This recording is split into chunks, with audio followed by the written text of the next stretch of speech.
அன்னைக்கு சரி ஸ்கூல் முடிச்சுட்டு நான் வீட்டுக்கு போகிறேன் அப்படின்னு சொல்லிட்டு கடைசியாக எல்லாருக்கும் பாய் சொல்லிட்டு வீட்டுக்கு போன அந்த ஒரு பொண்ணை ஃபாலோ பண்ணிட்டு வந்த அந்த மர்மமான நபர் யாரு? கடைசியா ஸ்கூலுக்கு போன அந்த ஒரு சிறுமி அலங்கோல நிலைமையில ட்ரெஸ் எல்லாம் கிழிஞ்சு அழுதுகிட்டே வீட்டுக்கு வந்து இனிமேல் நான் ஸ்கூலுக்கு போக மாட்டேன், என்னை ஸ்கூலுக்கு அனுப்பாதீங்கன்னு சொல்லி அவங்க அப்பா அம்மா கிட்ட சொன்னதை கேட்ட அவங்க என்னாச்சு, எதுக்காக இப்படி பேசுறேன்னு சொல்லி ரொம்பவுமே பயத்தில் நடுங்கி போயிருக்காங்க. கிட்டத்தட்ட 15 நாளாக தேடிட்டு இருந்த போலீஸ்க்கு கடைசியாக அந்த பொண்ணு கொடுத்த க்ளூ அன்னைக்கு அப்படி என்னதான் நடந்துச்சு வாங்க இன்னைக்கு வீடியோவில் பார்க்கலாம். அதுக்கு முன்னாடி இந்த மாதிரியான க்ரைம் ஸ்டோரிஸ் பார்க்கணுமா மறக்காமல் நம்ம சேனலை சப்ஸ்கிரைப் பண்ணி வச்சுக்கோங்க. டிஎஸ்டி இன்னைக்கு ஒரு உண்மை சம்பவம் நான் புகழ்.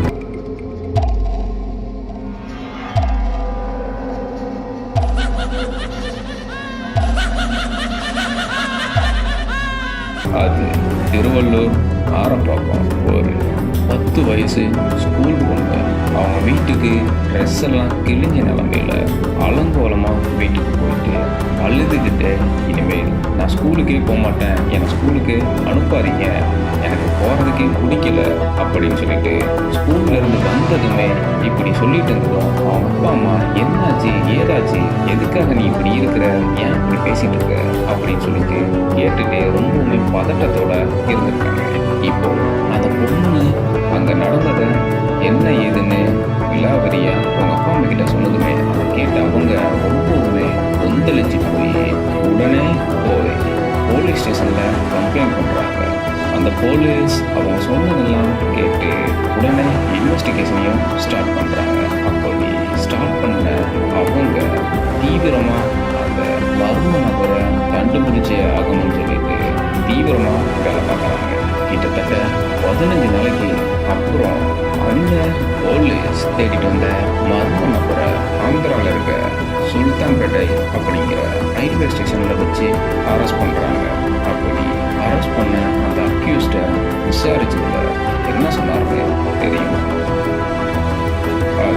அன்னைக்கு ஜூலை 12, 2025 ராஜு விஸ்வகர்மா அப்படிங்கிற ஒரு வடமாநிலத்தை சேர்ந்த அந்த ஒரு நபர் சுல்தான்பேட்டையில் இருக்க ராஜஸ்தான் தாபா ஹோட்டலில் வேலை பார்த்துட்டு வந்து கொண்டிருக்கார். இவர் வார இறுதியான ஞாயிற்றுக்கிழமையில அங்கே இருக்க இடங்களுக்கு போயிட்டு சுற்றிட்டு வர்றது வழக்கமாக வச்சுட்டு இருந்திருக்காரு.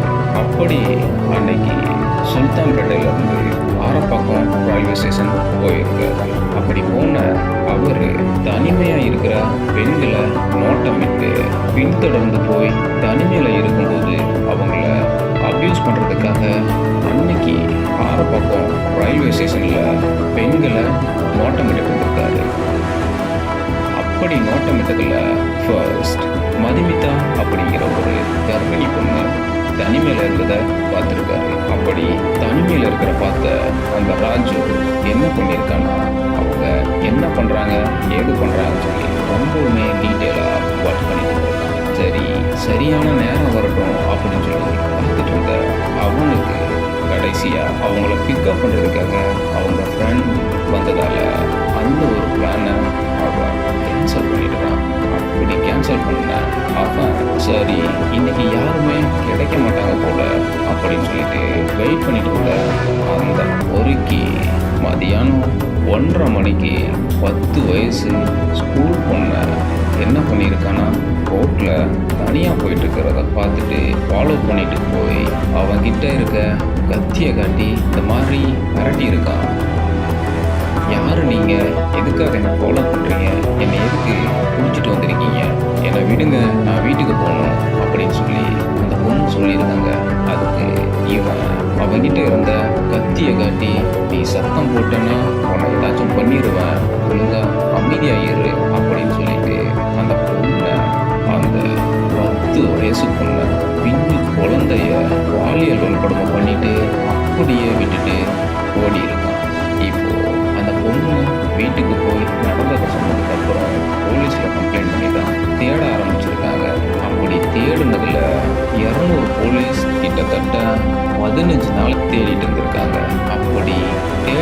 போது பல சிசிடிவி கேமரா நிறைய விசாரணைகளில் அந்த போலீஸ்க்கு கண்டுபிடிக்க முடியாத ஒன்றா இருந்திருக்கு.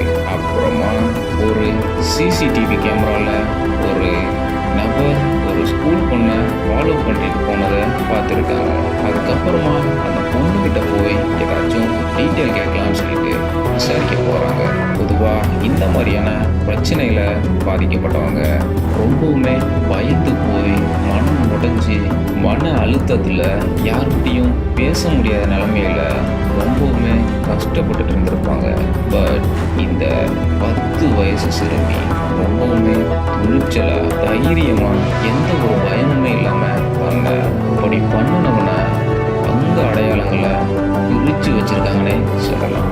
அப்படி அப்படின்னு சொன்னாங்கன்னா அவங்க போட்டிருந்த ட்ரெஸ் பல்லு முன்னாடி உடஞ்சிருக்கும். அது மட்டும் இல்லாம பாக்கு போட்டிருந்தாங்க, கையில போல டேட்டூஸ்லாம் போட்டிருந்தாங்கன்னு சொல்லி அடையாளங்களை சொன்னதுமே போலீஸ் கேட்டு கரெக்டு போயிருக்காங்க.